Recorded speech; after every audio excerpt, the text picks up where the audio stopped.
সম্মানিত দেশের ভাই ও বোনেরা, ছাত্র ছাত্রী সবাইকে আন্তরিক শুভেচ্ছা ও অভিনন্দন। তোমাদের পাশে আমরা আছি এবং থাকব। আমরা বিদেশ প্রবাসী হলো তোমাদের সাথে আমরা আছি, কেননা আমরা একদিক দিয়ে তোমাদের সবগুলা ভিডিও ফটো সব শেয়ার এবং সাপোর্ট করতেছি, অন্যদিকে রেমেডিস বন্ধ করে দিয়েছি।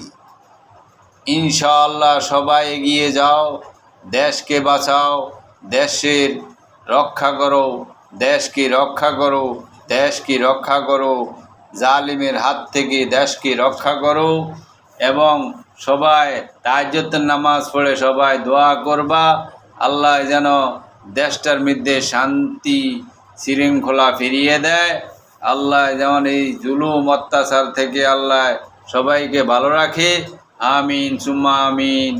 আসসালামু আলাইকুম।